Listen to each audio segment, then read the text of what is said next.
Buenos días. Muchas gracias a los organizadores por haberme invitado a participar en estas jornadas tan sumamente relevantes, a mi entender. Y también tengo que hacer un guiño a mi colega Pedro López, en este caso Pedro López López, con quien intercambiamos numerosos correos equivocados de nuestros corresponsales, encaminándolos al sitio al que deberían de ir.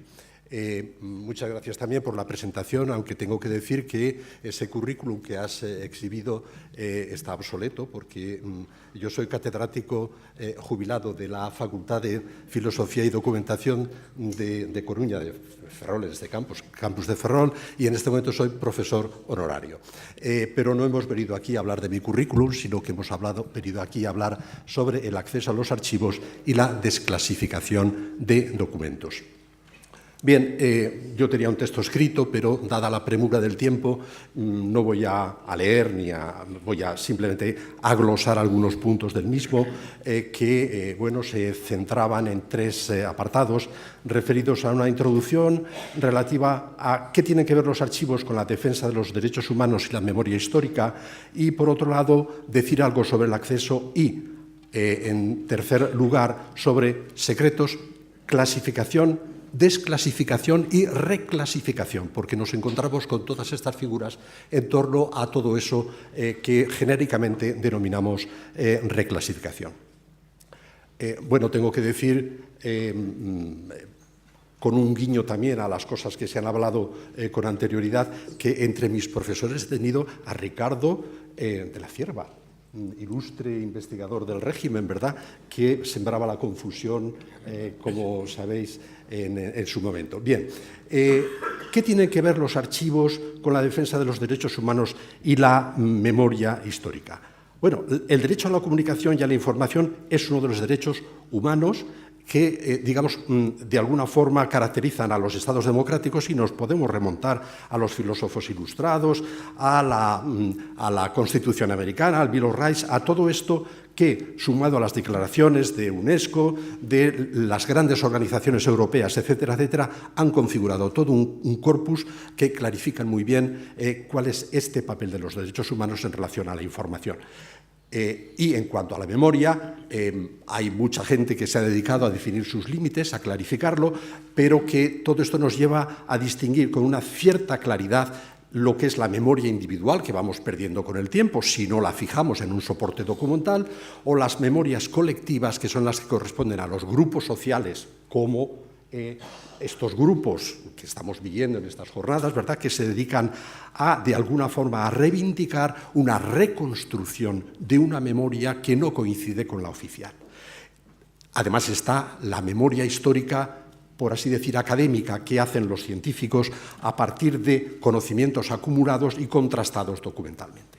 Bueno, podríamos definir también qué entendemos por documento, pero todo esto nos llevaría muy lejos en este contexto, pero sí decir una cuestión. El valor administrativo de los documentos del momento, que se hacen con una finalidad determinada, con el tiempo van variando, evidentemente, y pueden servir para probar cosas distintas de aquellas para las que fueron creadas. Esto ocurre, de una forma genérica, pero a veces estos documentos que se crean ex profeso no son para resolver cuestiones ni siquiera de carácter relativo a la seguridad del Estado o a la política nacional, ni siquiera en contextos autoritarios. A veces se crean monstruos documentales destinados expresamente para el control específico político de la ciudadanía. Y son todos estos archivos que conocemos de la Stasi, de la PIDE, de nuestra policía, el Depósito Documental de Salamanca, etcétera, etcétera, que después, a su vez, pueden ser reutilizados con otros fines diferentes de aquellos para los que fueran creados. Y sus responsables también pueden hacer una política diferente de aquella que ejercían en su momento. Porque, y aquí yo hago también un guiño al tema de los archiveros y los archivos. Los archiveros están para aplicar la norma, no pueden salirse de la norma. Sí es cierto que pueden ejercer ciertas políticas de aproximación a la ciudadanía a partir de su trabajo en relación a la información que pueden ofrecer dentro de la norma.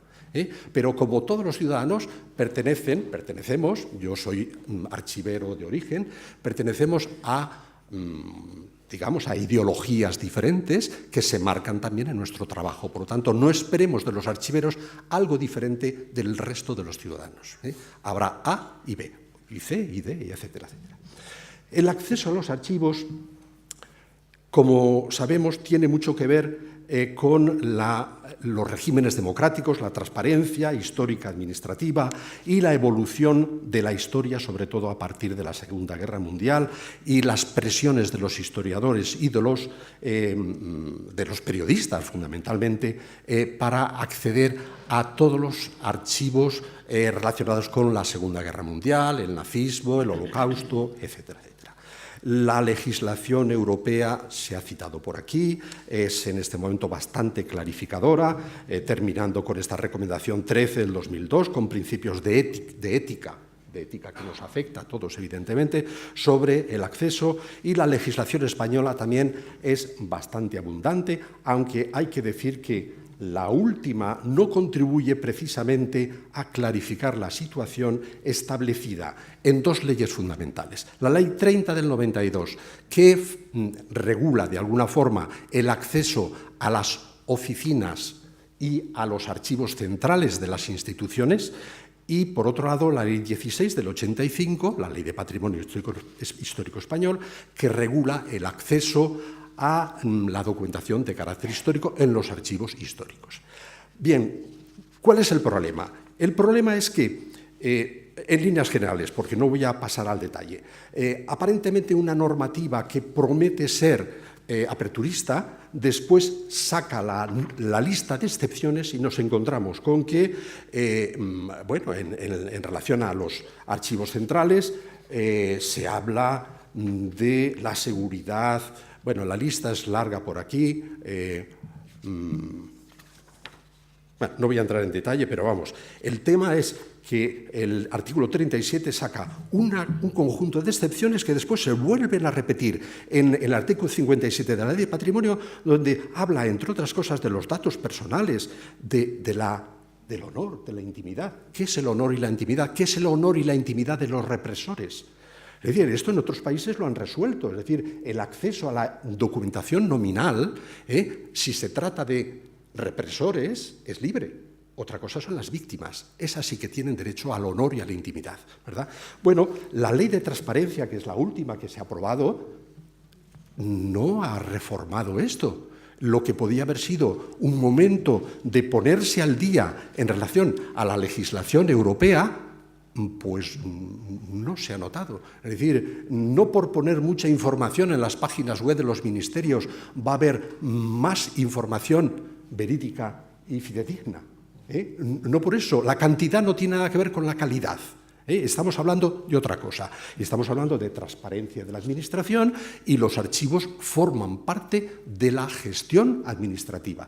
Y uno de los problemas fundamentales de la legislación sobre archivos es la dicotomía que se utiliza para separar el acceso en los archivos administrativos y en los archivos históricos. No, señor, son servicios públicos permanentes al servicio de los ciudadanos, sean investigadores o gente de a pie. Es el derecho al acceso a la información. Secretos oficiales. Bueno, el secreto es la prohibición de difundir algo que no debemos conocer, ¿verdad? Es decir, no deberíamos de saber qué hay en los papeles con secretos oficiales. Yo recuerdo cuando estuve en el Archivo del Reino de Galicia, recogimos la documentación de Gobierno Civil, que por cierto estaba sirviendo para alimentar la caldera de la calefacción, y nos encontramos, porque esa es otra historia, destrucciones a gogo, pero no siempre destrucciones por afán digamos, de ocultar datos, no, por la desidia de la administración franquista respecto a los archivos, porque como Estado autocrático no se necesitan los archivos. Es decir, la transparencia administrativa, ¿para qué la vamos a tener? Es decir, el desprecio por los archivos forma parte también de los tics autoritarios, salvo si se trata de archivos policíacos. Esos sí funcionan bien, esos funcionan muy bien. Incluso las técnicas de archivamiento y recuperación de la información en los archivos policiales son espléndidas. Bien, ¿qué nos encontramos? Nos encontramos con que hay dos tipos de situaciones en relación a los archivos fundamentalmente. Los que han sido creados por las fuerzas de seguridad y defensa del Estado, aplicando la ley de secretos oficiales, ¿verdad?, por un lado, y los archivos creados por regímenes autoritarios con finalidades estrictamente represivas. Como se va a hablar de los archivos de la Stasi, de Polonia creo que también, de Latinoamérica. Yo, por supuesto, no voy a decir nada de todo eso, pero sí decir que las soluciones que se han dado responden básicamente a dos criterios. Uno, respetar los archivos como entes autónomos, insertados o no en los sistemas archivísticos del Estado, o bien crear centros de la memoria, que son evidentemente muy respetables, con una finalidad legítima, pero que con criterios archivísticos a veces mezclan lo que son los archivos propiamente dichos con criterios biblioteconómicos o de documentación, con un extraño tratamiento documental que a veces no tiene, digamos, unos criterios sólidos desde el punto de vista técnico. Pero ese es otro tema, no tiene nada que ver con tal. Estas dos situaciones encontramos. Clasificación, desclasificación, reclasificación.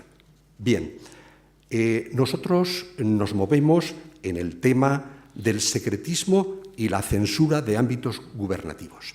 El pionero en estas cuestiones ha sido Estados Unidos. Estados Unidos es una democracia con múltiples defectos, pero donde las técnicas de desclasificación han sido el modelo al cual se ascriben el resto de los países, porque junto a sus múltiples defectos, la sociedad americana tiene también múltiples virtudes, y entre otros la presión de la ciudadanía en relación al gobierno para la información, la transparencia informativa, que no siempre se cumple. Pues mira, yo hace unos días oía unas declaraciones en la cadena SER de Mariano Aguirre, director del Centro Noruego para la Construcción de la Paz, donde decía, después del 11M, algo así como había aumentado el número de agencias que trabajaban para la seguridad en los Estados Unidos hasta superar las 4.000.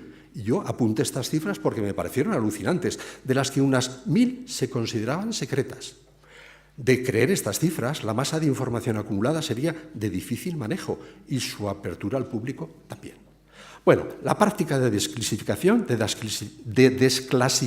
Estados Unidos se basa en la ley, rápidamente, la Ley de Libre Acceso a la Información, la famosa FOIA, ¿verdad?, una palabra en gallego muy rara, donde se permite que los ciudadanos puedan solicitar desclasificación de documentos clasificados justificando la razón por la cual lo piden.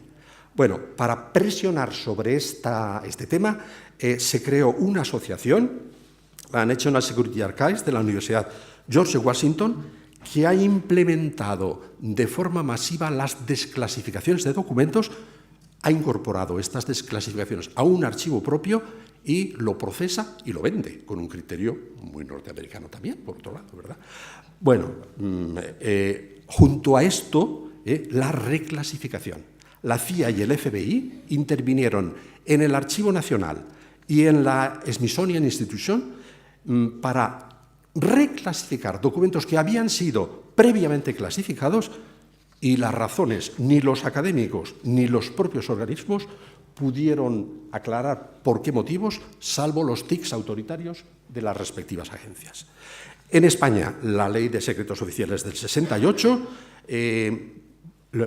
la del 78, en realidad casi reproduce la del 68, que es una ley autoritaria y que se basa en sanciones penales y en una serie de principios, que en este momento no, porque ya me llaman a la orden, y recordar la iniciativa, a petición de partidos de izquierdas, evidentemente, de desclasificar un bloque de 10.000 documentos del Ministerio de Defensa en tiempos de Carmen Chacón, y que nuestro insigne ministro titular de Defensa, Pedro Morenés, bloqueó al considerar que no era una prioridad de su departamento y que requería un extraordinario trabajo que ya estaba hecho, por por otro lado. Es decir, que no acaba uno de entender el porqué. Viñas, el historiador y otros han dicho que estas declaraciones son insostenibles. Y yo estoy de acuerdo, y como recapitulación yo recordaría: el libre acceso es un derecho que se enmarca en la libertad de expresión e información, investigar y opinar y difundir ideas, y que depende, en el caso de los archivos, de la normativa, pero no solo de la normativa, sino de los medios que se coloquen en los archivos para que funcionen. Porque recordemos, el Ministerio del Ejército tiene unos 100 kilómetros de documentos que podríamos decir que están más o menos controlados, por no decir que no están controlados. El acceso, si no se sabe lo que hay, es difícil. La Xunta de Galicia tiene unos 50 kilómetros de documentación autonómica, es decir, de hace 30 años, repartidos en múltiples depósitos, más o menos controlados, por no decir incontrolados, a los que el investigador no puede tener acceso porque no sabe lo que hay. Es decir, la política archivística es fundamental, y la elaboración de instrumentos por parte de los profesionales para que puedan servir de intermediarios entre el público y la información, fundamental. Muchas gracias.